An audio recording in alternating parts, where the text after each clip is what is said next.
Hey, I'm Stone Cold Steve Austin. Welcome to the Broken Skull Sessions. My guest today, three-time WWE World Champion, one of the greatest tag teams of all time, the charismatic enigma, Jeff Hardy.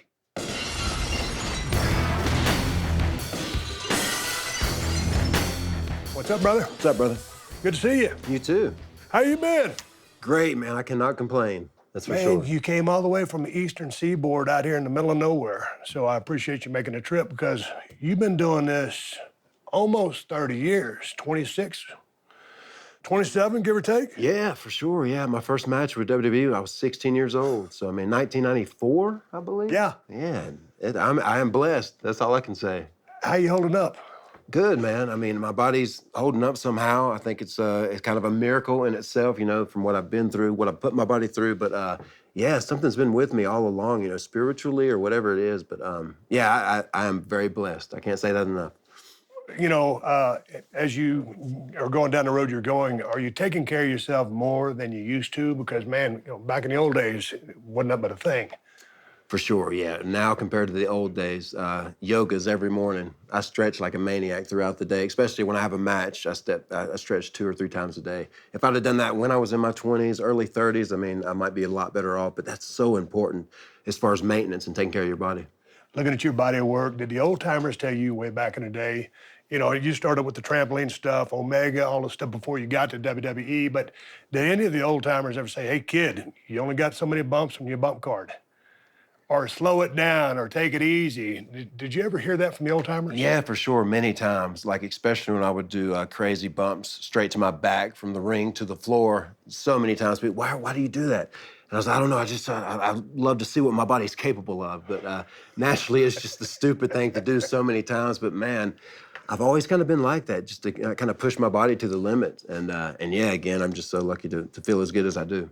Man, I got a chance to, research you. We've known each other for years, but kind of when you guys came in, we talked a little bit. And then a few years later, I would exit the picture. But I've always watched your body of work. But in researching you, dude, I didn't know that, you'd put out 3 albums, or maybe it's more now, with your music group. Oh, wow, yeah. Or, looked at some of your artwork, and it's just amazing because I knew you were artistic, but not to the degree that you are.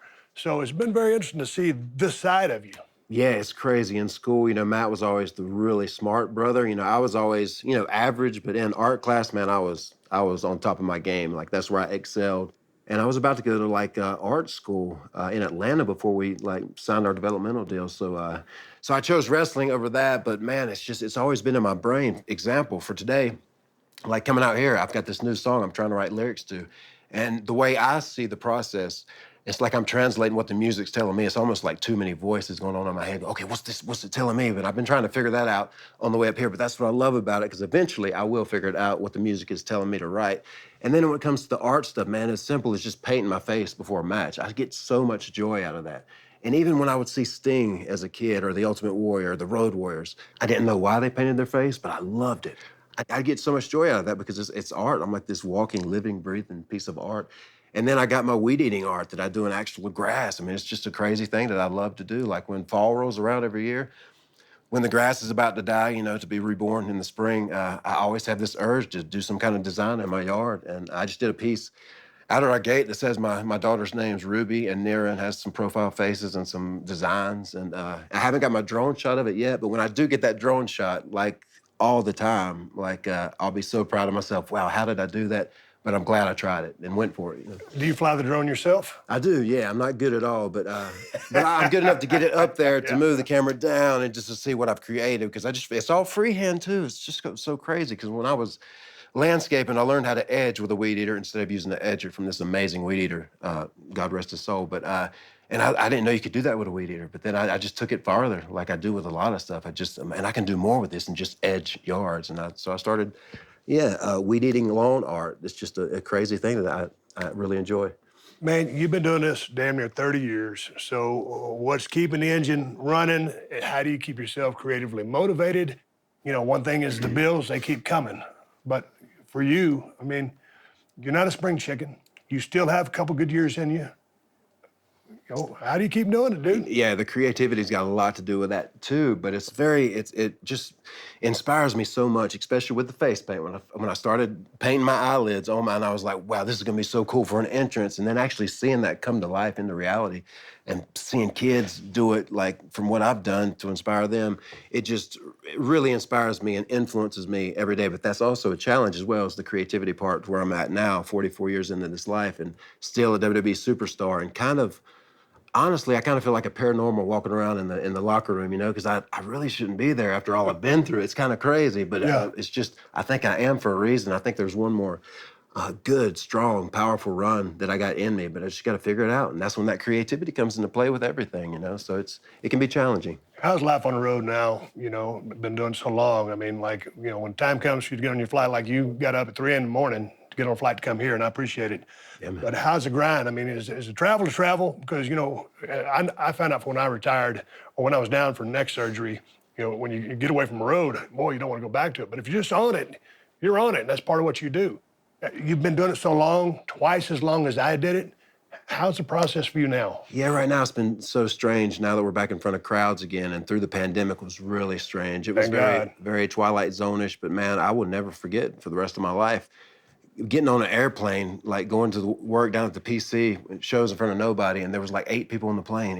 Everybody's wearing masks, and it's just like the way I describe. How do you feel about this? In that moment, I was like, I think it's the early stages of Armageddon. Something weird. This is crazy. It's all I've ever known since I was 16 years old is in front of the people and feeding off their adrenaline. Yeah. But yeah, now it's been kind of rough the last few weeks, but.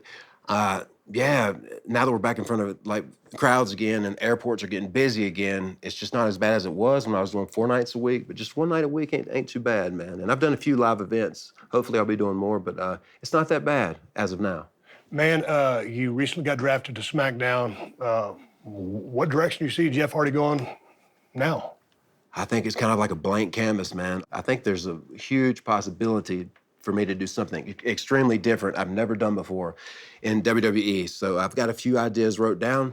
I just need to build up the nerve to pitch them, if they shut them down, so what, right? At least you tried. So I got a lot of good ideas, and I think it could be really good for me and a different side of me, especially going to the blue brand. But I'm not sure if it'll work. I'm not sure if the people will dig it. But there's something to feed off of when it comes to the way the fans, my hardcore fans, see how I'm being used in WWE, especially this later in life. Man, you've been doing this almost 30 years, and we're going to take a little walk down memory lane, and we can't cover all the moments, but we'll try to get to, as many as we can. But just in you talking about pitching, like, are you pitching to Vince? Because I've always known you to be a pretty quiet guy, but, when you go into those meetings and you have a vision and you want to fulfill that, how are you on a pitch? What's your approach? Yeah, I've never pitched. Matt was always the pitch guy doing the Hardy Boys thing. He was always the guy, the more sociable guy, compared to me. But yeah, I've never pitched one I did events. I always go to Michael Hayes usually when I have an idea that I feel really passionate about. And, because he's got a great mind for it. And he'll all kinds of, I'm not afraid to think outside the box and not afraid to go somewhere that I'm kind of, is intense for me to go and say, hey, is this possible? So yeah, I've got a few ideas that I think I'll hit Michael with and see how he reacts maybe.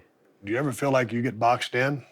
Because, man, I felt like, when I was trying to get hot as Stone Cold, I was not afraid to push the envelope in any direction. So I went for it. And you've really pushed the envelope from a creative standpoint.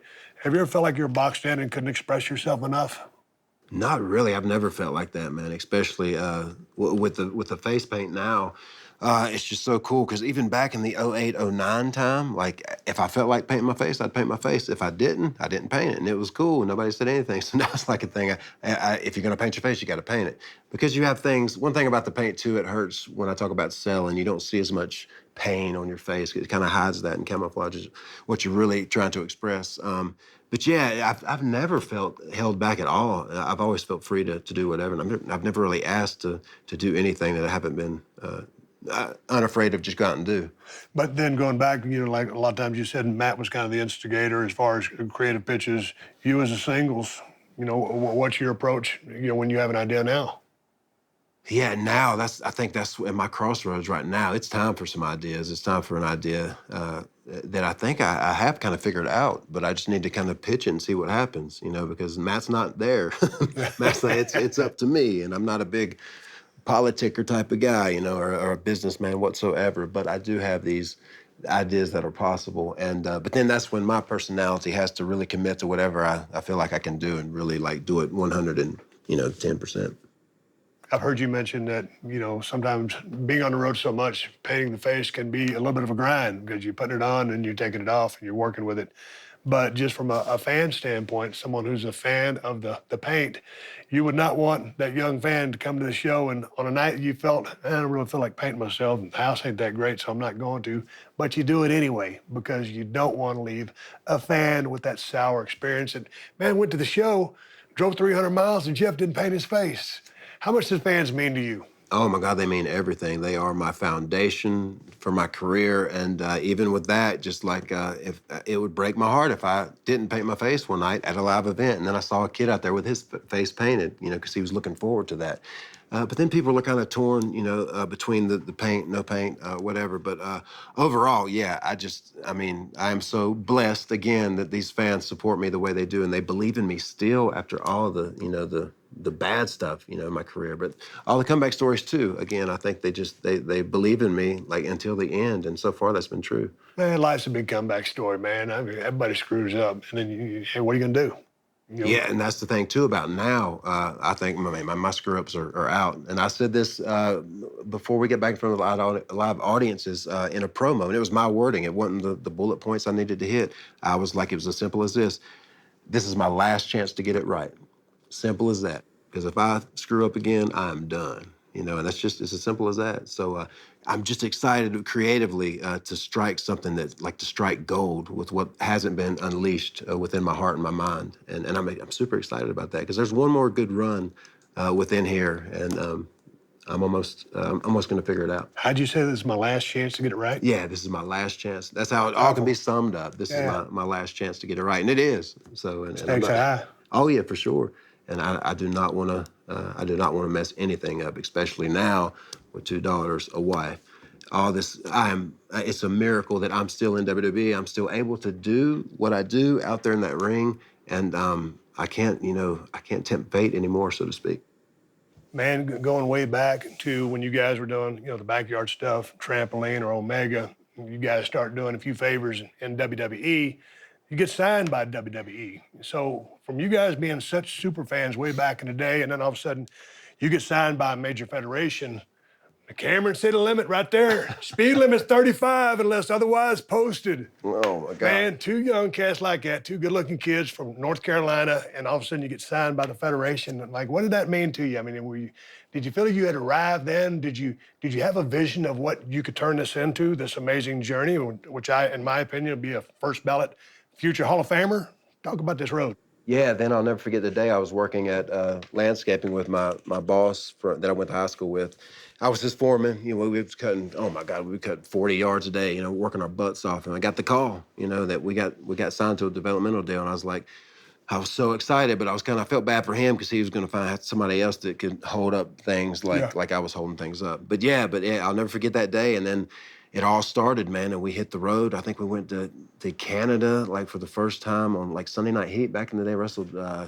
I took a big crazy bump then. It just all happened so quick, and before we knew it, we were just flying everywhere on the road all the time. And I remember like our first live events, Gangrel was there, and Road Dogg said something like, "Yeah, you know something's wrong with the Hardy Boys and the Vampires on the house show."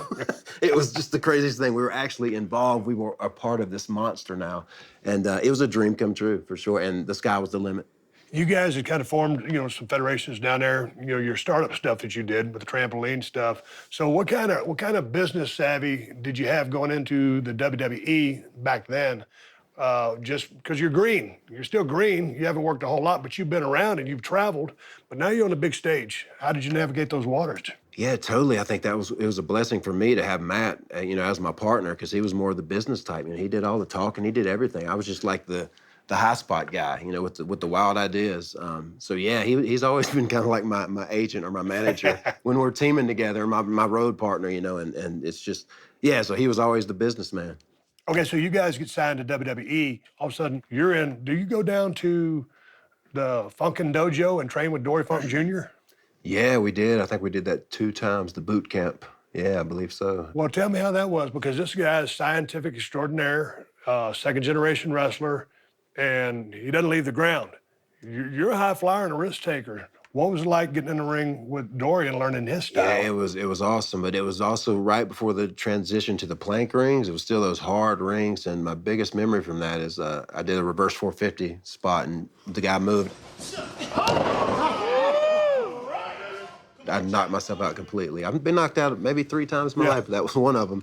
And well, I remember waking up and everybody was looking over me, and Dory was one of them. Hey, you all right? Are you all right, Jeff? That was crazy. But knocked myself out. But yeah, just learned so much about the technical aspect of wrestling because Kurt Angle was there with us. Like Edge had just graduated from it, I think Christian, Jay, and oh man, so many people that became big stars. But yeah, it was very grinding as well. I mean, there was a lot of drills that were but I was in extremely good shape back then. So yeah, I learned a lot. Did he allow you to do any of your stuff there, or did he assess where you were coming from, or just look at your bare skills? Yeah, he seemed very open-minded, and he, yeah, for sure, he was very open-minded as far as like what we wanted to do in matches, and his criticism was always very well took. Now, we didn't talk about this. Well, let's talk about this, because in your high school years, you played what, football, baseball, you're a well-rounded athlete. You're also on a wrestling team. So you didn't get in there and stretch Dory, did you? No, no, I didn't. He stretched me for sure Did he? several times. Oh yeah, and yeah, my high school got amateur wrestling my sophomore year, and I was able to do it that year. I'd already been pro wrestling, like just at small shows, fairgrounds, whatever. But yeah, that was around the time we came up to WWE in '94. And I was gonna wrestle my junior year, but the athletic director, I got back to school one week and said, "Hey man, y'all gotta watch Raw this week, man. I'm gonna get my ass kicked, and I get it kicked good.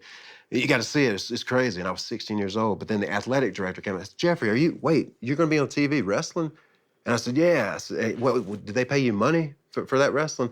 I said, "Yeah, I mean, we got paid like $150, but we had to pay this guy called the Italian Stallion a booking fee of $100. So we didn't make much." But he said, well, you can't do that, Jeffrey. That'd be like you playing for the NFL and coming back to play football for us. You got to choose. And so naturally, I chose to not play baseball, not play. I was never good at basketball, football. I always excelled in baseball or wrestling. My junior or senior year, yeah, because I was all I was doing was pro wrestling. What was your first match in WWE? Was it the Razor match or the 1, 2, 3 kid Razor match? match, Okay, Razor so the match. Razor match was your first match. You get out there, you've done, okay, you've been around, what, year or two on your own? Yeah, probably so. Probably a year at the most. But yeah. now you're on a big stage with a guy who's a star. How was that for you? It was. I didn't. I was not sure if I ever wanted to wrestle again after that night. First of all, that hard ring, and I was just out there, didn't know what I was doing. And it was obvious how I was selling and stuff. But yeah, it was just crazy. But then went back the next night and got to wrestle. 1, 2, 3 kid. And, he was more my size, and like he let me do a few cool spots, let me shine a little bit. And it's obvious in that match too. I have him in a hold, and I'm going like this or something.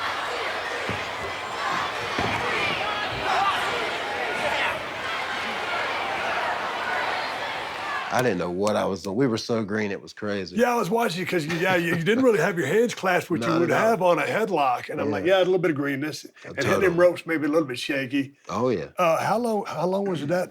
Well, you guys were coming there, did a couple favors. I remember I worked with Matt. Matt was one of my first guys I worked with, I think, coming as a ringmaster. Yeah, that's right. Yeah. And we had a good little 5-minute deal. So going from that to getting signed, how long a period was that?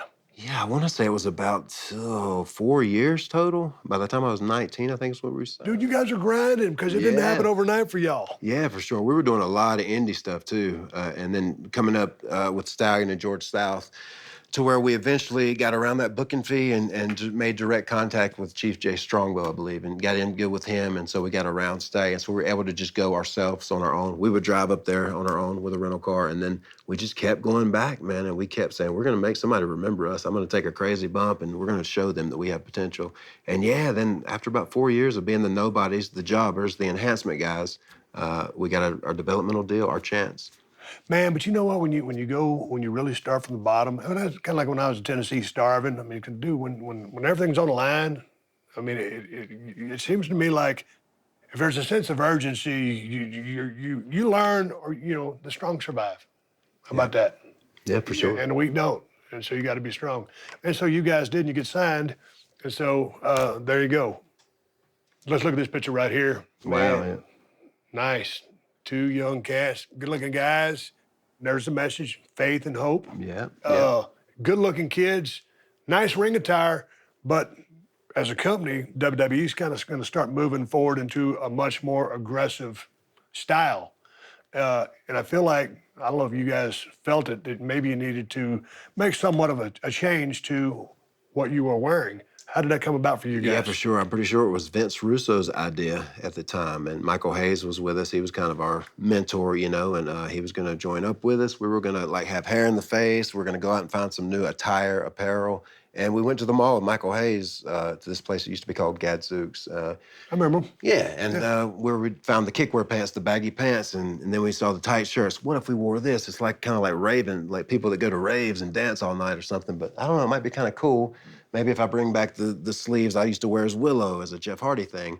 So it all kind of came together, but at first it was super strange, like wearing those pants, because we'd been wearing spandex for our entire careers Yeah. up to that point. But it was super weird. But now, looking back at it, it's super cool because so many people we saw wearing those at the Indies or something, trying to be a version of the Hardy Boys. See, and I'm digging this because this was the start. You guys would keep evolving, but one of the looks I really started digging was when you guys came out as the new Brood.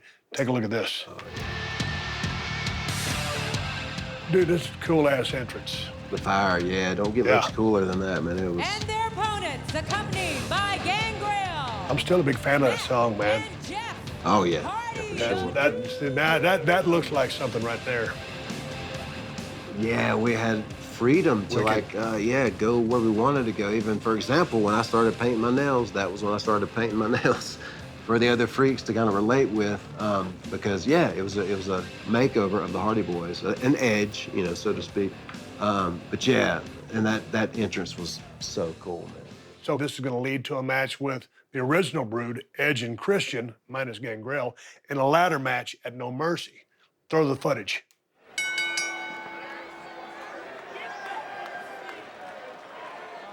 You guys with Edge and Christian was just money, and it was magic. Going up, drop kick, boom, nice bump by Edge. Ladder in the corner, there you go, outside, scale up. I was so excited here too. I've only done this on the, at the county fair, but then to do it in front of that audience, Yeah. wow. And to hear that, you just, it's the best. Do you feel that when you land? Not as much, but it's what's weird about the adrenaline is when it wears off, you start to, Yeah. even my butt after that spot. Yeah, this is my favorite right here. This worked out so good. Man, it's so sweet. Boom! Oh. People going crazy. Remember the Yeah, it's neon the couple best. used to always come to those Oh, shows? yep. Yeah. Sure enough. Okay, here we go. Better climb to the top of the ladder. And literally, these matches would propel you guys up the card. And it would come at a price. For sure, yeah. Yeah. Yep. Trade some exchanging blows here, top.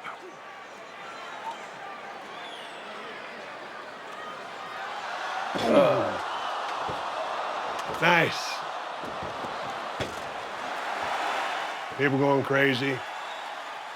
Rings mic'd a lot different back then from what it is now. Yeah. Crowd's digging it. Yep.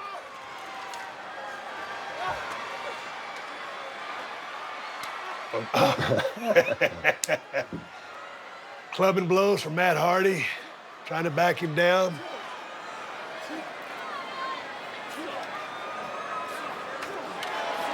Uh-oh. There we go. Into the ladder. Oh, no, inadvertent. Oh, man. Dude, what a save. Okay, here's the bump. So unnecessary. Wow. Look at that rainbow. Watch that rainbow fall. Oh my God. What was in the bag? Was that a bag of cash? What was that? I think it was a bunch of like crumbled up paper. But it's supposed to be money, right? It's supposed to be like $10,000. 'Cause, yeah, we used to Or have 100,000. I'm not sure. Wow. shot after the match. That's You amazing. guys happy as hell. You rocked it. Evolution at its best, yeah. And that changed our. I'll never forget too, like going into that match, I was so confident because I knew we were going to steal this show. We got all these cool spots nobody's ever seen before. And the one that stands out the most was the seesaw ladder spot. When man, I jumped off and my butt hit that ladder and everything worked out perfect. They sold it great. And just the feeling, as you know, from that live audience, man, like we just blew their minds and I blew my own, you know, by bringing this into life. And yeah, but that, oh my God, that changed the game for us. How did you guys come up with the half stuff you came up with? And this is before TLC, because we're going to get to that. But just at this level, man, like how are you creating this? Because it hadn't been done. Well, Sean did some stuff with Razor, no doubt, and some of the ladder matches they had. But you guys are on a different level here. Sean and Razor really inspired Matt and I. Like we were working the Moore County Fair. That's where it all kind of started for us. Even during the trampoline stuff, we'd do some stuff with some ladders. But then we got the hard ring, and we started doing those kind of wacky spots that we kind of were inspired by Sean and Razor's match. That's and even awesome. Before that one, I think Brett and somebody had one before. Absolutely. Yeah. Sean and Razors wasn't the first. Many people thought it was, but now they've been going back. Yeah. Man, this was a defining match and a moment for everybody involved. And so everybody comes out a winner here. After that match, you guys starting to feel some momentum. Hey, man, people are buying us. They're digging us. Yeah, for sure. Even the rainbow hair, that was another big moment for me to start doing the colored hair thing back in those days, because then like people started digging that, and that was kind of my thing. But yeah, the momentum, it was like, oh man, you guys were the cool main eventers. We were the young hip dudes, like doing the cool spots, like the X Games of wrestling with the ladder matches, and eventually the TLC matches. So yeah, we felt we were right where we were supposed to be. You guys were up and running. Edge and Christian were up and running. Dudley boys get thrown into the mix. What do they bring to the table? We were just, naturally we knew them from ECW and we're fans of them as well. It was perfect because in a weird way, we were all paired up with objects like Edge and Christians they were the chairs, Matt and I were the ladders, and here comes the tables. And that's all we needed to create what's now known as a pay-per-view every year called TLC. Yeah. It's a beautiful thing. What was it like psychology-wise when they came into the fold? You guys been working with Edge and Christian, and now you got these two different voices and two different brains.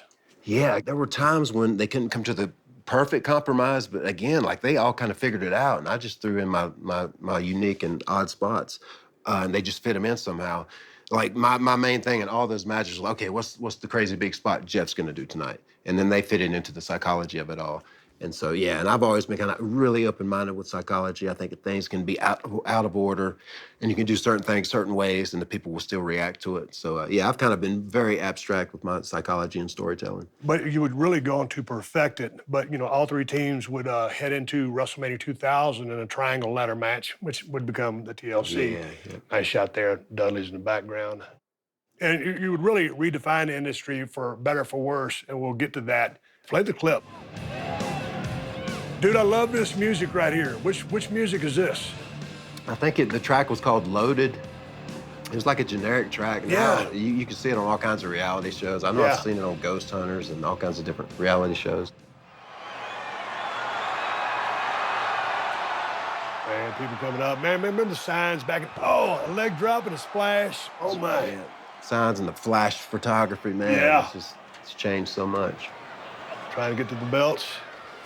Everybody's scaling the letters. Timing is everything. How high will they go? We got Edge and Matt on one side and Jeff and Christian on the other. There's the prize, the tag team title belts. Oh, man, that was nice. The timing. Man, that bottom rope almost reached a lot of havoc. Oh, yeah, for sure. My thing's always been, too, I've always said this, especially in my solo matches, like, I'm going to shine when I sell out there in that heat. You know? I've always said that because that'll make that comeback more powerful.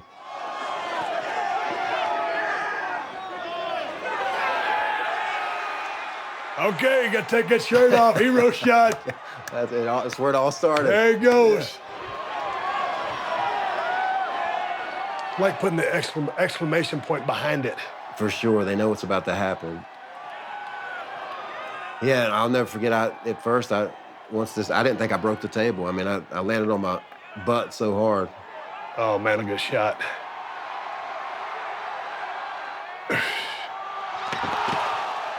Ooh, dude. And my heels and my ass, but then I look back, I did break it. Okay, cool. And Bubba was on there, and he was heavy, it helped it break. And But that was my first experience of like when I say spiritualness in pro wrestling. When I'm on top of a 14-footer and I can just do that, and boy, I can feel that adrenaline they put up. Man, it's superhuman to a certain extent. I think that's what's kind of gonna be dangerous too. Can I get up from this? You know. But you've also said you thrive on the fear. I mean, because it's kind of excitement, and that's part of the fun of it for you. And I think it goes back to and they end up being the victors. But that's for maybe from some of your motocross days. It definitely came from motocross days, yeah, because I was like, my first dream was to be a professional baseball player with the Atlanta Braves. But then I got my first YZ80, and I always loved motocross, but my dad finally broke down and got me a bike and built my own track. That became a thing. I wanted to go pro in motocross, but I was wrestling at the same time, and naturally racing is not cheap. It's an expensive. Got to have a sponsor or something. Oh my God, man. yeah, it's tough. So instead of using the dirt bike as my machine, using my body as my machine made more sense. Right. If that makes sense. Okay, for better or for worse, as far as redefining the industry, a blessing or a curse with this type of match, because they're a blessing to watch because it can be so fun and dynamic, but almost a curse to you and your guys you're out there working with, because as a performer, you're always upping the ante and the risk. So what did you think about that, and how do you deal with that? Yeah, that's You the always got to hardest. one up. That's the hardest thing, because you got to continue to raise the bar, right? Like, I mean, you get at least a little bit or a lot, and you can't really go up and come back down. So that's always very challenging. The last ladder match I was in, though, one thing, just with my ear gauges now, somebody had mentioned handcuffs before, but I was like, and we never used it on the ropes. But then I said, what if my ear was handcuffed to a ladder, and somehow I was able to, if I was going to go over, I'd make this heroic climb and get the belt, or if I was going to go under, I could just get attached to it. But that way, it was terrifying when that thing got hooked. Sami Zayn hooked it to my ear. Oh, yeah, nice and snug, baby. Nice and snug. You, my friend. Sami Zayn just inserted the handcuff through the stretched piercing of Jeff Hardy's earlobe. You're not going anywhere. You're not going anywhere. You're not going Hardy's not anywhere. gonna be able to move. He'll lose his ear. Man, right away that ladder fell and it pulled it down. I was, oh my God, I'm going to the hospital tonight. But it's just one of those things, I got him, so it was extreme to where I didn't have to jump off a big ladder, but it was scary. Again, yeah, that fear, man. It's an addiction in itself. Yeah, I was never addicted to that. You're a different breed, brother. More power to you. Hey, that match would morph into TLC, tables, ladders, and chairs, and the first TLC would be at SummerSlam, properly named TLC. But TLC 2 was a part of WrestleMania 17. And I consider WrestleMania 17 to be the greatest WrestleMania of all time, with all due respect to all the other ones. I was working in the main events against The Rock in Houston at the Astrodome. It was one of those nights where all the boys just got off and had really, really good matches. And Triple H came down with that killer entrance, and Motorhead was playing. Oh, yeah. Taker went down on a chopper. And then you guys, man, just totally rocked it with one of my favorite matches of all time. And I think y'all stole the show. We were able to follow it, but I mean, that was a bitch to follow that match. And I think y'all's was probably the best match of the night. Let's go to some clips from that, because this thing was when like everything was on the line, and we'll talk this through, but just a symphony of planned destruction. Right on, yeah. Dude, how live was that crowd? Because that was amazing. That was good. It was amazing.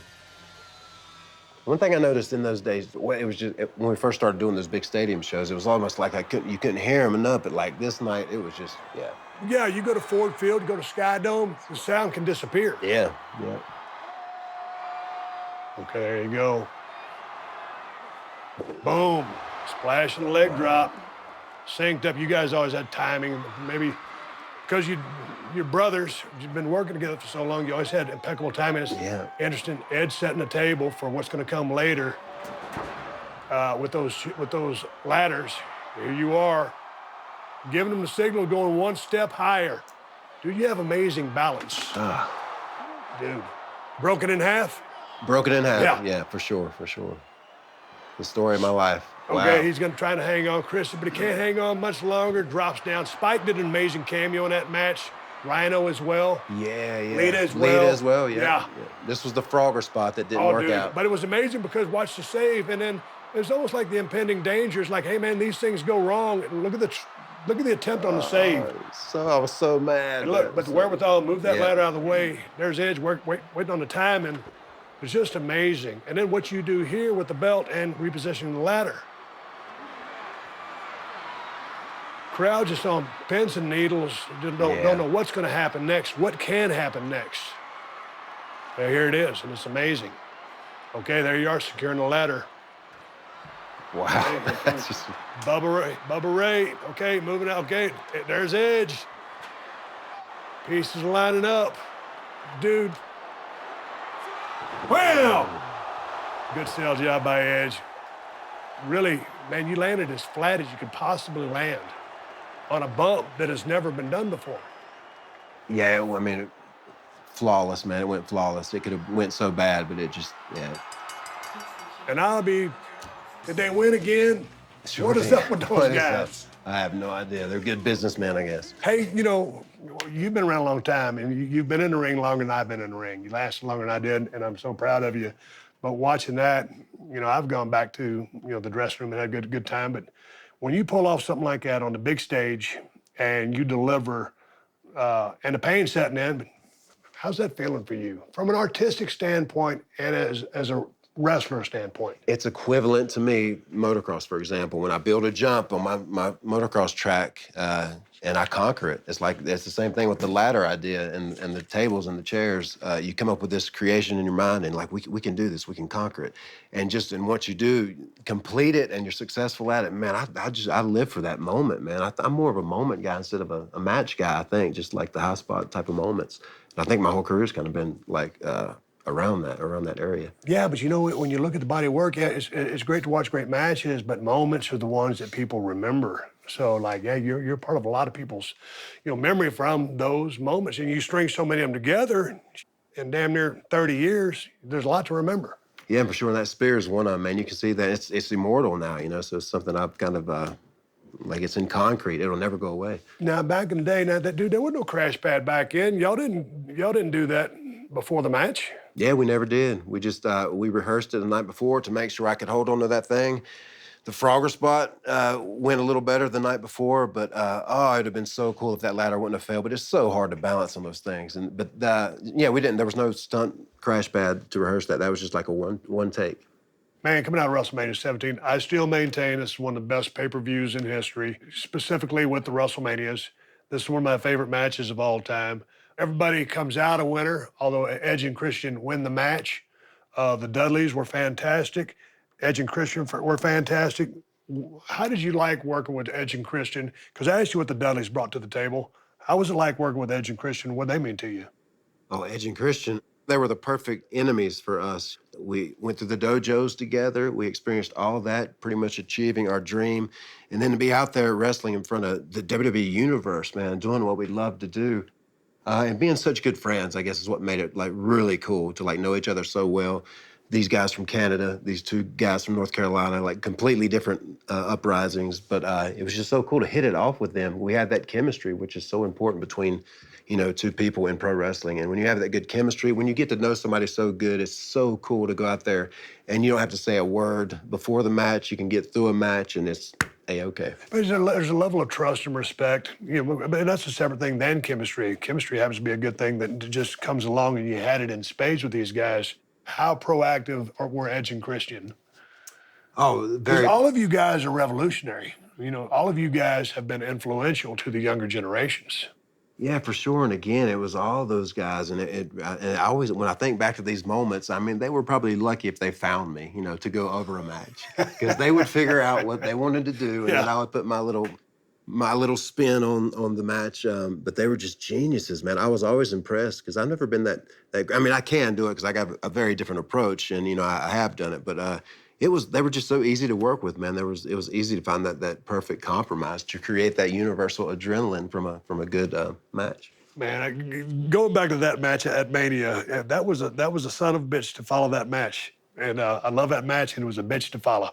Oh gosh, I admire you guys because we had the objects. You guys just had your bodies pretty much and your storytelling skills and your fans and all that good stuff that makes for a great match. But yeah, we had the ladders. The ladders have changed my life. Now I'm just so glad my dad bought me those ladders that we could break, and then he would be mad, you know, because at first he didn't know if me and Matt would succeed in it, but he became our biggest fan. But breaking all those ladders like really paid off, so it all worked out. So you had a lot of experience growing up, you know, back when you were doing your thing in North Carolina. Y'all were messing with ladders back then?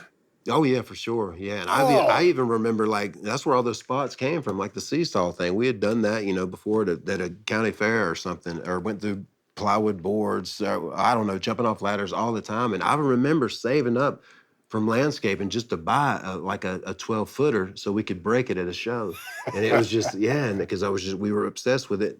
Thanks to that Shawn Razor match. I mean, it pretty much opened our minds to a whole nother realm of pro wrestling. That's great. Working matches like this, you know, there's price tag on them as far as the toll on the human body. At that time, you're still a young cat. And this is part of your cachet. I mean, it's, hey, man, the Hardys, they'll do this. I mean, but it comes at a price. I mean, what were you thinking as you were navigating the waters? I mean, thinking, hey, man, let me scale it back or let's do more because it's pushing us forward. Yeah, I don't think I really was thinking about it then. It was pre, you know, children and pre, you know, marriage and a wife and a family and all that stuff. When you have kids, all that stuff really sets in that, whoa, I got to really start playing it safe. But then you still kind of love to like, you know, conquer your fears, so to speak. But yeah, I didn't really have a plan. But now I think, again, 44 years into this life, and I think it's a great opportunity now for me to show a different side of Jeff Hardy and do a little something less extreme, but more personality-wise different. Right. And you're running hot in WWE, but you and Matt are eventually going to split up. Did you welcome that with open arms? Was it a breath of fresh air, a way to stretch creatively? Or, you know, were they breaking a bond? I don't know. I think they wanted to see what we could do on our own. And I think deep down, Matt and I kind of wanted to see what we could do on our own because I was really like falling into my own groove, like wearing some really wacky stuff to where now I look back and like, what was I thinking? Because, you know, it's, you know, so much has been done. Even back then, it's hard to, you know, be different and unique. But I always strive to do that in my career. But yeah, it was interesting to see what we could do on our own. And it's so cool to look back at it now, even in other wrestling worlds, that we've had success on our own. And we can always come back and reunite. And that's still one question today that I get asked a lot. Man, are we ever going to see one more Hardy Boy reunion? I said, I don't know. I don't know. If we do, where will it be? You know? Yeah. Your run as a singles competitor would face its biggest test to date in a WWE Championship match against The Undertaker. So let's go to some of that footage. And I'm guessing this is, you know, your biggest singles match at this point in your life. Yeah. Taker working heel here. You coming in as the baby, the fan favorite, if you will. Oh, grab the handlebar of the shopper, the custom shopper. That's a knack-knack in motocross. Yeah, knack-knack. Oh, my gosh. Cutting the knack-knack. Taker takes offense to that. Okay, nice spot here. Right off the bat, into the ladder. Okay, Taker's down. Taker's got as much business with the ladder as I do. We don't stay off of him. Boom, nice. Over the top rope, down on Taker. Man, he's another guy that's lasted forever. What a run he had. Oh, yeah. Out of the way, Taker takes the ladder out, injuring himself in the process. Dead Man Inc. Yep. Feeling the pain, okay. What can this young warrior do? Up, over, wham, takes him down. What's that called?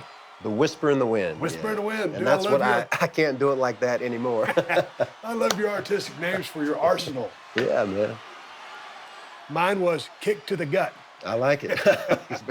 All right, you try to climb that ladder, reach that title. It's so close. JR's in the background, so just grab it. Oh, down. Oh, my God. Look at the agility of the big man. Man, for sure. It's all yours for the taking, Jeff. Go for it, brother. Oh, they're losing their minds. You're almost there. You got kick it into overdrive. Yep. I'm feeling it. Jeff Hardy's a step or two away. He's almost there. He's a step or two away from history. Get him. I remember the commentary was so powerful in that It too. was. It was classic. JR helped make and improve Oh, so many of the guys. Yes. Nice shot from the big guy. Nice bump.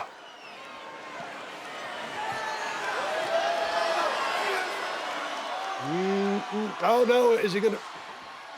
Damn. No. Got him. Now can you get to the top? Can you become the world champion? A knockout shot.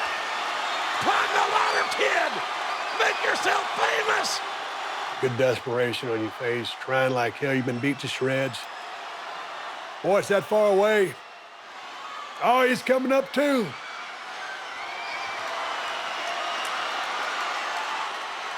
You're so close, Jeff. Can you get rid of this guy so he can be the world champion? Uh-oh. Not the goozle. Gosh. Dude, nice bump. Ah, a little bit bottom heavy. A little bit, yeah. Could have been a little flatter. Oh, right. so close. Taker retains. He's gonna come down there pretty gently. Okay, it's not over yet. He's running heel here, your baby.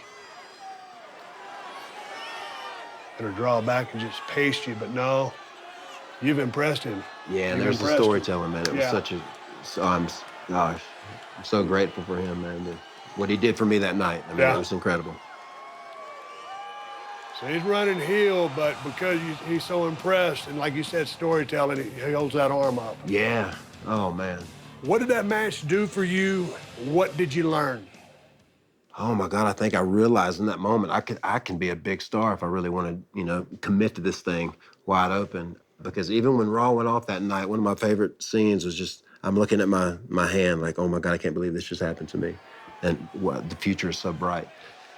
So yeah, it was mind blowing. Is there learning lessons working with a guy like Taker, who's a little bit slower, more methodical than you would have been at that time? Yeah, for sure. I think I learned a little bit about myself every time I worked with him, just even the way he would sell something or the way he would take a comeback and then fight back. I mean, it's just, he's such a genius when it comes to like being the Undertaker. Yeah, but it's just interesting when different styles get in there and, a guy feels an energy or a vibe is, different than himself. Yeah. And there's that learning curve. Yeah, and there was one comeback in that match it was so real, it was crazy. It was like I was just fighting up from a hold or something, but Jeff Hardy trying to fight back, but you got to wonder how much he's got in those punches. He's got everything. He's giving The Undertaker everything he's got. feeding off that energy of the crowd. He was selling it so good, but then you just cut me right back off. I went back down, boom. Coming out of this match, time's gonna go by, you're really getting some momentum behind you, but you'd be released by WWE in 2003. What happened there that they would release you? Yes, it's weird you bring that up because I think Jim Ross was the one who called me, and it was the first time I was ever offered rehab because I failed a drug test. And I actually think you called me at some point talking to me. I don't know if you remember that or not. I've forgotten a lot of things. Yeah. But that was the first time I denied rehab. And I said, no, I got this. But I was in denial of my issue, my problem. And I threw all that away pretty much. The possibility that could have came from that match alone because, oh man, it was to the stars, and it was limitless. But it's just the way my life's been, and it's the roller coaster and I think I've experienced everything for a reason, but it was definitely a bad decision at that time, but I just didn't understand my denial. Man, you'd go over to TNA for the first time in 2004, and it seemed like the problems seemed to get worse. Did you return to the business too soon? I think I was out of it about a year, and I thought I had it down or I controlled my addiction.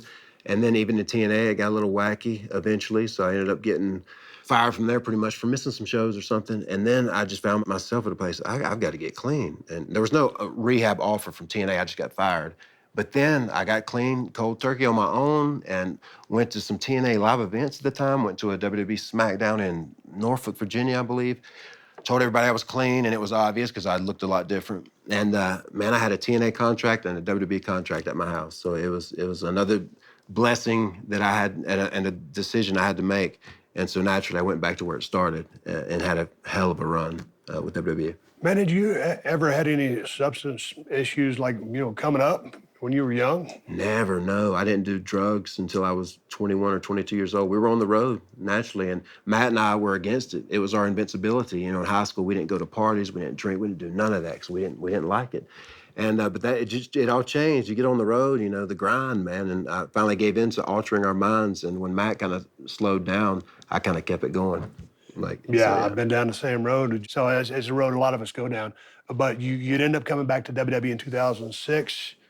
How about that return? How was that? Did the office feel like you had any trust issues Were they worried about you or willing to go heavy into the Jeff Hardy business again? No, not then. I remember this clearly too, because I had a very good, successful year. And Johnny Ace had just congratulated me. He said, "Man, you've been doing really great."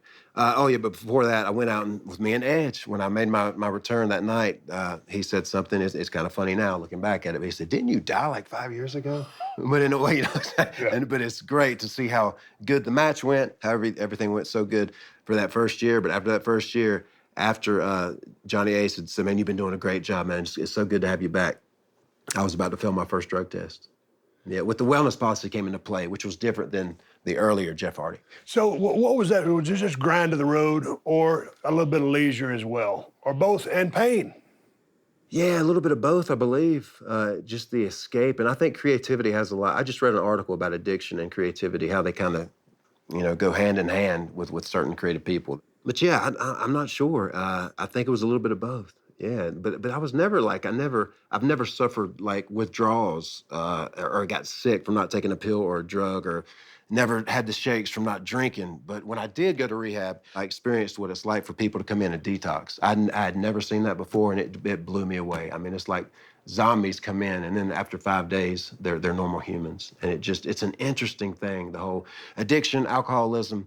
But over the years, it's got the best of me. I think I've experienced everything for a reason. I'm just so happy and blessed to be here right now with you. It's just incredible to me. It's been a hell of a ride. Let's go back up again because I want to take you to some footage from Armageddon 2008. It's a triple threat match against Edge and Triple H, and stakes are high because it's a world championship match. Yeah. Let's go to some footage from that match. All right, here we go. Triple H looking confident. Edge feeling pretty good about his chances. There you go, send him in for the ride. Kick the gut, Triple H, send him in. Follow it up, boom. Almost a Stinger splash. Yeah, well, yeah. It's so interesting that Sting was a big inspiration for you because he was on fire down there in Atlanta. Oh, yeah, for sure. He's the one guy, we saw him in Fayetteville, North Carolina, and he was on the way to the ring. I reached out and touched his shoulder. I was like 12 years old. I said, I want to make people feel like he made me feel. With the face paint and all that stuff, so again, it's just such an inspiration. All right, here we go. Off the second turnbuckle. Trying to put the brakes on. Oh, here Triple H takes Edge back. You gonna dump him or no? Oh, here it goes. Wham, boy, that's nice. That was sweet.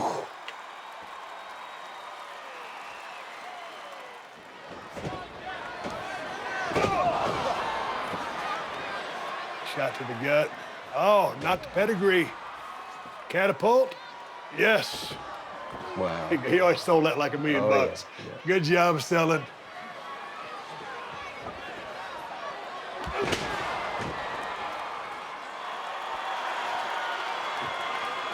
Boom, down. Boom.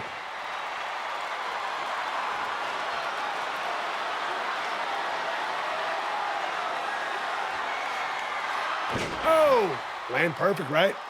Oh, yeah. Oh, no, Edge, you bastard. Pull the leg. All right, here we go. This Spanish announce table, perhaps? I think so. Trying to get the pedigree. Oh, no. Oh. Oh, he tabled the table. Oh, man, nice spear. Dude, that was nice. To the American announce table. By God, that man had a family, damn it. Oh, grabs the chair, good timing. Oh, wow. Nice clubbing blow. Good sale job. Just been through the ringer. Crowd's with it. Nice timing by Triple H. Swats the foot, crotch shot. Pedigree down, on Edge. Get that shoulder out of the way. Oh! Swanton off the top, out of frame, into frame, 3 count. We got a new world champion. Wow. Yeah. Dude, people love it. It's uncontrolled emotion, man. It's just like a legit dream come true when that happens. And to know that everybody, all those people believe in you, man, that's such a powerful thing. Wow. The sets were something else back then. Oh my gosh, wow. Nice shot, nice set. Man, Wow. you know, when they make a champion, they really know how to put him over, endorse him, and what a hero shot that was. You said it was a childhood dream. When you got into the business, you know, when you did, from messing around down there at a young age and, you know, the trampoline and all the stuff you've been through, now you're the world champion. I'm not guessing, or am I wrong, that you had dreams of being a world champion? Did you know that you could do that? I knew I could. Deep down, I knew it was meant to be. It's like somehow, some way. I mean, I always felt that just from, like, I totally feel like I was born to be a pro wrestler just because from the talent alone that I've kind of felt myself be capable of in the ring. So I knew I was destined for it. You know, I didn't know when, but as long as I kept, you know, doing what I was doing, that I was going to achieve that. And again, but yeah, it's like once I achieved it, okay, now what, you know? Yeah, What? yeah.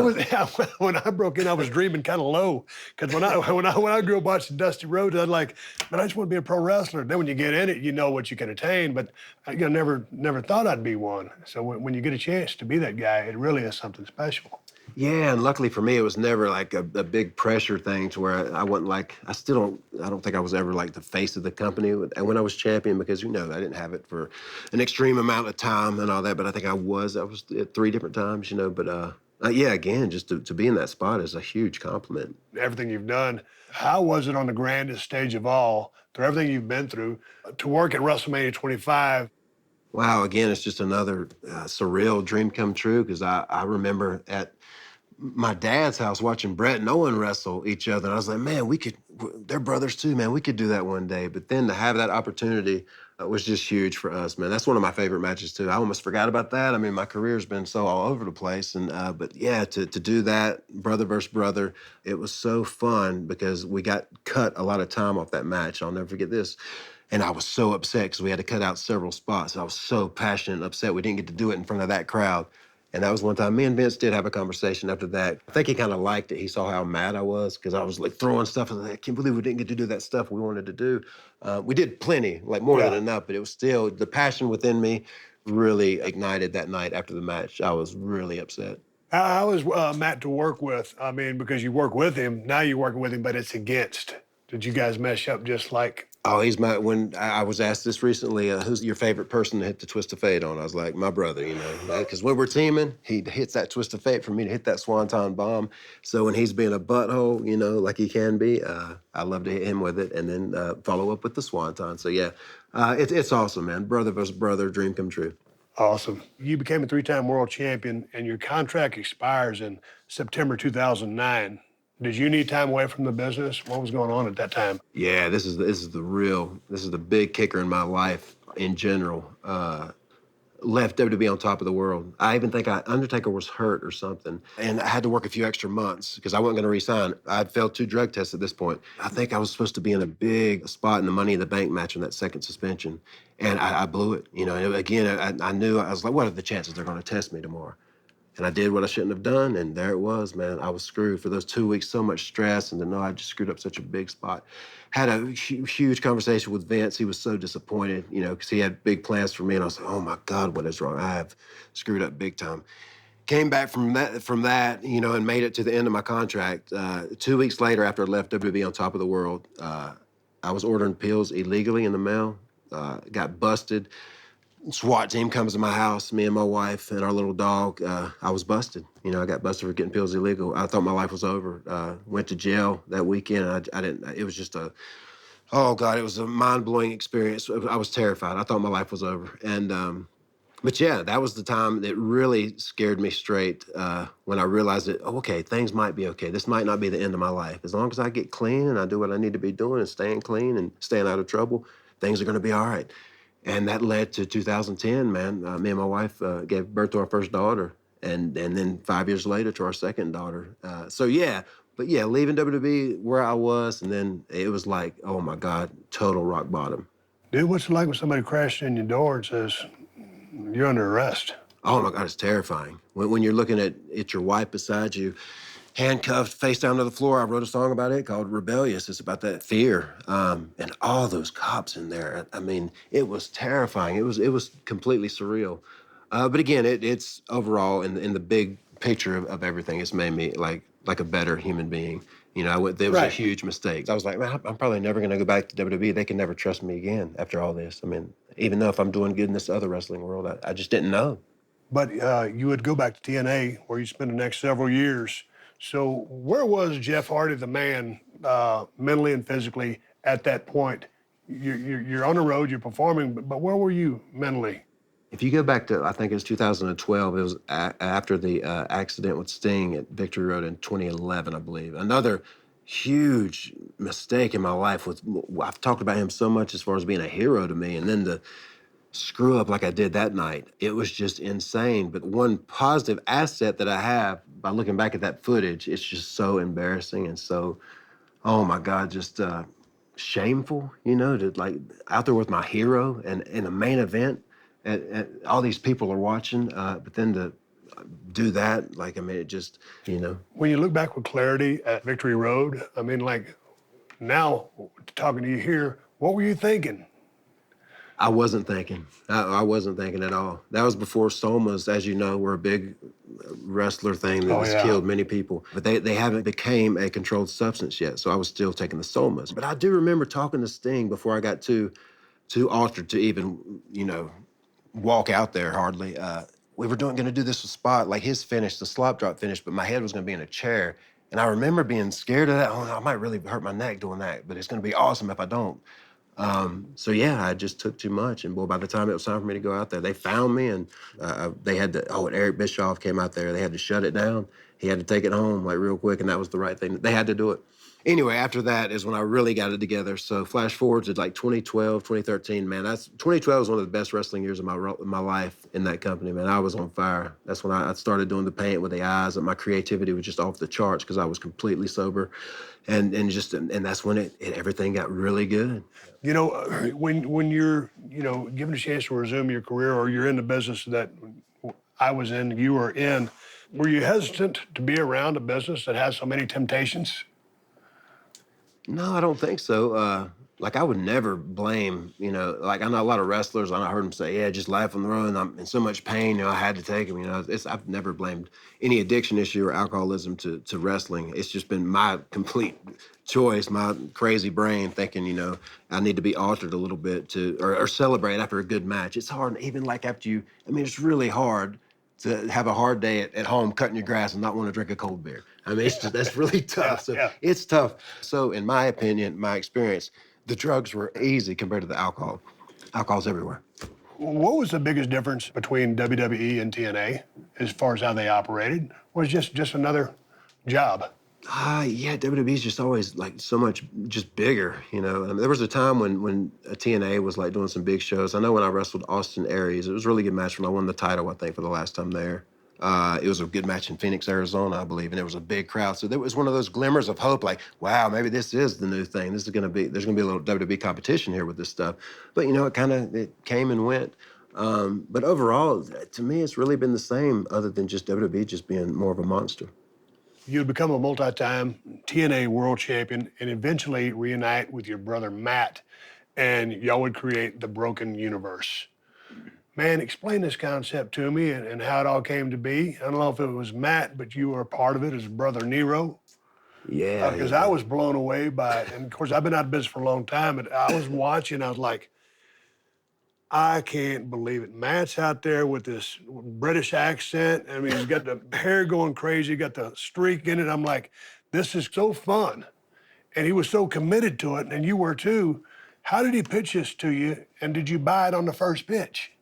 Yeah, I loved it right away. He had this, I'll never forget, he said, I just have this, I want you to do something big to me, and I kind of go crazy. I want to dye a blonde streak in my hair, and I'm going to stop acting like really different. He had kind of took the character from a few different reality shows and came up with this Broken Matt Hardy thing. And I was, oh, yeah, I love it. I'm all for it. I love it. And then it kind of became the thing to where, but then if I beat you, you have to kind of, you have to be my servant or whatever, become Brother Nero. You got to do whatever I say. But yeah, I loved it because it was just like when we were kids filming videos at home, like our little wrestling shows in the backyard or little skits of like different character stuff. It was the same kind of thing, but we were adults doing these weird cinematic matches on our property that we grew up on. And I thought it was genius. And the coolest thing about it is like that first final deletion was like 6 people that night. We filmed it all in one night. running 800 feet of drop cord to get this one shot at the pet cemetery or whatever it might have been. It was just incredible to see the payoff for that, when you see the finalized product of it, of like when the editors get a hold of it and all that hard work, like, oh man, it was such a thing to be proud of. So you bought right in, but how was the pitch to TNA? Because it was so far out there. Like, what was that like? Or did they buy in immediately? I think they did. That was all Matt. I believe Matt pitched it all to him. I was just along for the ride. I was like, whatever you want to do, man, I'm here. I'm Do you down. think in any way this is a precursor to the Boneyard match? In a sense, I think so, yeah. Because even watching that match, because the pandemic hit, you kind of Yeah. got to think outside the box, be unique. Yeah, it reminded me a lot of the Final Deletion, Delete or Decay, all those cinematic matches we did. But yeah, and I still kind of love those matches. I always had this dream before Matt left WWE to have a match with the Usos at some old, broke down, locked up, like penitentiary, because their deal's the penitentiary, but go in there and have some kind of funky cinematic match inside an old prison. But we never got to do that. Man, from all the Daredevil type stuff that you did with the high risk stuff, now to embrace this character, was that a breath of fresh air? Because you really hadn't fleshed that out. Your work was your work, and the high risk stuff you did was kind of your calling card, more so than a character, right? Yeah, and that's another. Does that make sense? Yeah, another thing about Matt's idea was it was genius as well. Like, yeah, you become Brother Nero, but the thing is, you won't be able to indulge in your addiction as far as like climbing up ladders. So I kind of stopped doing that stuff. And I was a little more just vicious or violent or whatever. I might wrestle a kangaroo every now and then. We did all kinds of cool stuff. But yeah, that was another. It was good for me to kind of just morph into that for a while, because you could feel it, man. And all those shows we did leading up to, 2017, returning at WrestleMania, it was a hell of a ride. How long would it take y'all to film those matches? The first one we filmed in one complete night, and then the next couple, it was a couple days probably, because the budget got a little bigger. I think once that Final Deletion was kind of a success, they kind of gave us a little more budget to work with. So your time in TNA would come to an end in 2017, as you just mentioned. You would return to WWE. And man, when you've been gone and been gone for a little bit, and people love you. You're a guy, I've always said this about you. I said, man, that Jeff Hardy, man, if they give him a green light push, he gets over. If they don't do nothing with him and they just beat him, people still love him. I mean, you stay over to that degree, right? Where a lot of people just, you take the spotlight or the back off the gas, they just go down. You was always able to maintain at a real high level. No matter if you was in hot water or what had happened, that people just love you. So, which brings me to my point, because this is a really magical WrestleMania moment. We were talking about moments a while ago, and here's one. I'll play some footage from WrestleMania 33. Okay. You remember this well. Ladies and gentlemen, Big E, as your WrestleMania Kofi, hosts, we Xavier must out there doing their inform you thing. that we have just received word. Because there's a mystery tag team, right? Oh, yeah. Who could it be? The Hardy Boys went home from their signing earlier, Yeah. Has now become a fatal four-way. Now, I wonder who this fourth team could possibly be. Good delivery by Kofi.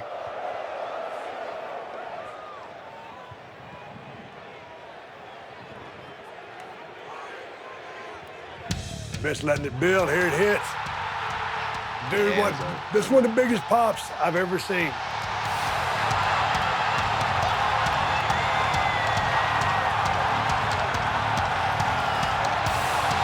There you go. Dude, there ain't nothing like that, right? Oh, nothing. No, that tops the immortal spear, the swantons off the ladders. I mean, that just coming out to that and almost falling off that, oh my God, that 50-foot stage, whatever it was. But all the things that you've done for that crowd, all the investment and the equity that's been built up between your relationship with that crowd, you've been gone and then you come back, home to WWE, and the WWE fans or any other federation, I don't know, but the WWE fans never forget. They've never Dude, forgot. that's a hell of a welcome right there. It is, yeah. They never forgot. Not superstitious, are you? Not at all. No, not at all. But dude, that's the love right there.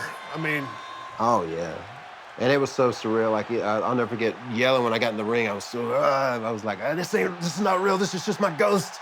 This is crazy. man, dude, this is high. Dude, again, the uncanny balance. Ooh. Gosh, and I looked back right after that. I luckily didn't land on my head bad, but I was, dang it, I didn't break the other ladder. But I mean, it Yeah. still looked impressive. But I was But you know, it takes a lot of guts. Let's watch this finish. Okay, all right. Hell yeah. All right, Hardy Boys, World Tag Team Champions. Here are your winners. A triumphant return, and the people just eating this up like Tag Team Champions, candy. the Did you lose a tooth there? I didn't that night. No, it Yeah. wouldn't be too much longer. Sheamus would kick my tooth out.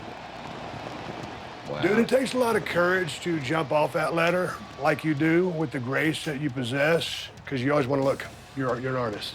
You're all about the grace. For sure, yeah. Dude, it takes a hell of a man to lay there and Oh, take for that damn sure. thing. Yeah. As much as you do dropping off, right? And he's trusting Oh yeah, you. for sure. And I'm not a small dude, you know. Yeah. I mean, I was an easy 225 pounds that night. But yeah, I still to this day, Matt, it's like that worked out. The Expedition of Gold worked out so perfectly. We were like TNA champions, Ring of Honor champions, all these independent champions, and then we ended up being WWE champions, and that was the end of the Expedition of Gold. So it always makes me think that he was like secretly talking to somebody in WWE that whole time. Oh yeah, everything's going good the way it's supposed to be going. 'Cause that just worked out so perfectly. Yeah.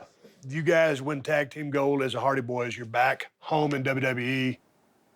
About as happy as you've been in a while, or what? The feeling. Yeah, it was awesome. I was a little nervous too from the schedule again, you know, but we're doing the tag team thing naturally. That's a lot easier than the solo stuff. But yeah, we were back, and I was like, man, this is just at one point, like after that 2009, you know, big mistake I made. I didn't think I would be back. So yeah, man, it's just I can't say I'm blessed enough.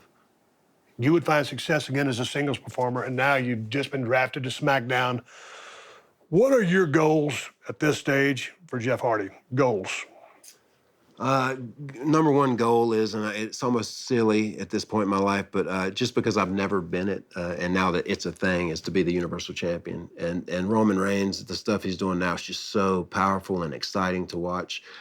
So I can definitely see myself in that mix, and I can definitely see one more like good run for me, you know, before it's all said and done, or before I really slow down. Because as you age, you know, I'm definitely a lot slower now, and it's hard to, you know, move like I used to. But yeah, I just want to have one more good run. Let's see if that happens, and I'll be watching to see if that happens. But whenever it comes time to step away from the squared circle and the business, will you stay in the business, or what will Jeff Hardy do? That's what I really need to figure out. You know, I've been involved in music for a while now. It has definitely evolved, but it's a very intimidating, you know, industry. There's singing is so hard, but I think I got this unique style about me that's definitely got better. And this next album, it's definitely the best stuff and the most challenging stuff I've ever came up with, melody-wise, with my own, you know, writing to this original music. So I would love for something to happen with the music, but I would also love to creatively for all to kind of come into play with the artwork, with the wrestling, with the music, and with the, you know, everything. And I think it kind of can. I just don't know how, but I think I was given this talent for a reason, and I definitely got a lot to offer as far as unique ideas. They all might not work, but, you know, at least I got them going on inside my head. What about the art standpoint? I mean, have you ever thought about selling your art? Because I look at your stuff, and I mean, I've watched some of your videos before you came on the show, and I'm looking at your work behind you. I'm like, man, this guy does some really good stuff. Do you sell your artwork at all? For a while, there was a website and we sold like quite a bit. It did really good for a while. So naturally, the art's always going to kind of be there if people are interested in having a Jeff Hardy piece. And even I joked about this, the weed eating art. As long as I can weed eat, maybe people would pay me to draw a little something in their yard with the weed eater. Yeah. But man, weed eating is rough too, man. I'm like one of those guys. I have to paint my own face. You know, I don't want nobody else to do it. I have to cut my own grass. I don't want to pay nobody to do it. I've always been like that. Hey, it doesn't sound like you have any free time. You got 2 kids, a wife, you're on the road.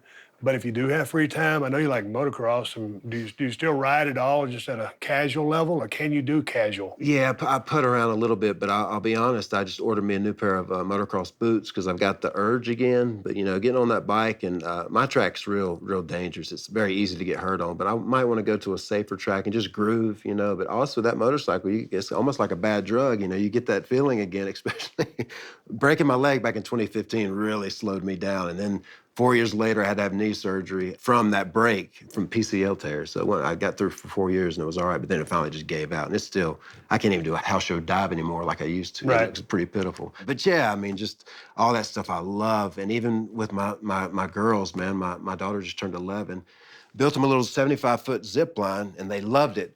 The way I think, I was like, we got 2 ponds. We got to build a zip line over that small pond. So we got 300 foot of cable. Put it across the pond, made sure everything was going to hold the weight with a bigger turnbuckle, and connected it as a family. And she had the best birthday party. All her little friends loved it. They all went over the pond, and nobody got hurt. It was beautiful. I saw that on your IG page. Oh, cool. Because your daughter went down, you did the drop down. Then on the rebound, she come back, you take the bump into the drink.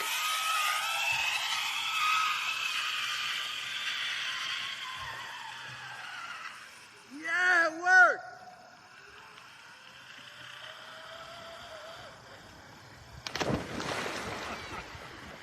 Yeah, and my floss was weak because I was scared of the shallow water. And I skipped my arm, but it was worth it. Do you have time to have a hobby?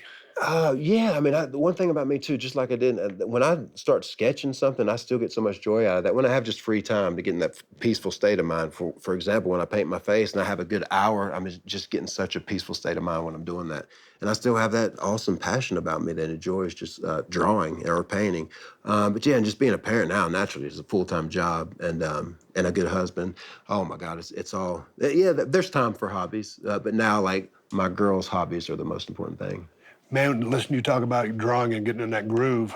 It's almost like, it seems like that's almost your approach to a match. Is it? Because like, as Stone Cold, mine was a violent type thing that I was thinking about with regards to a match. So was it that artistic impression from you, like your presentation in putting together a match? Yeah, I think you can see it in a lot of my work. It is almost like a physical kind of violent dance, And that's the beauty of pro wrestling, man. Even I mentioned shine when you sell earlier, but when you can make something look so good and nobody gets hurt, man, that's such a beautiful thing.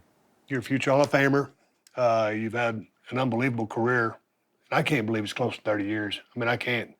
Because I remember talking to you guys a little bit in 98. I left in, whenever I left, but I just remember when you guys really started getting hot.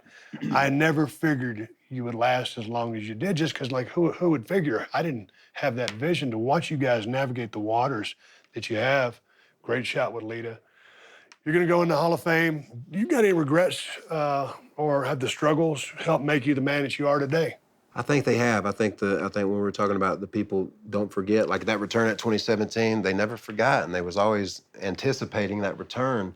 And I think the struggles have, like, I think people have related with that so much. Even hopefully, if I can help somebody by not even knowing them, just by them believing in me, but then for them to never forget, I think it definitely has been an issue because I've always been open and honest about it. I've always talked about it. Even with the suspensions, it kind of became a storyline. Even with the thing with Sheamus, which it led up to a bar fight, which was a big payoff for me. I was all cool with it. It was a beautiful thing. I love pro wrestling and the way things can work out like that, especially with feuds, and it can build to something like that bar fight. And then to look back at that finalized product, man, and be proud of it. I kind of live for that stuff. Dude, I know you're a real humble guy, but when you've seen all the highlights that we've seen, do you ever look at the impact that you've made on others or realize the body of work that you've put in or how much has impacted everybody that's watched or how big of a deal you actually are? That you guys, you and Matt, will probably go down as one of the greatest tag teams or are one of the greatest tag teams of all time. Do you think about that?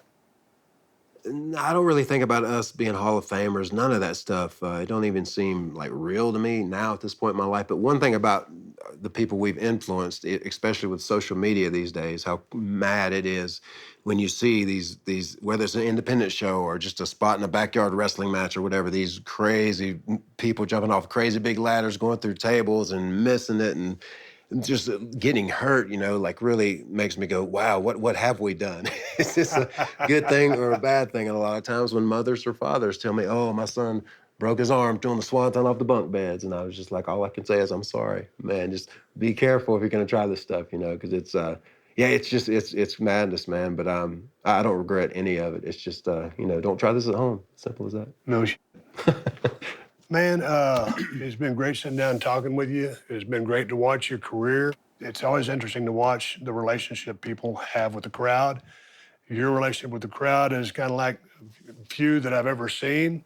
The people just love you. Like I said, whether it's a green light or it's just you kind of messing up or just maintaining, people love you. It's been fun to watch you. It's been a pleasure to know you and watch you come back from every obstacle and then just get on top and have the run that you've had. So appreciate you. My name is Steve Austin. This is Jeff Hardy. This has been the Broken Skull Sessions, and that's the bottom line.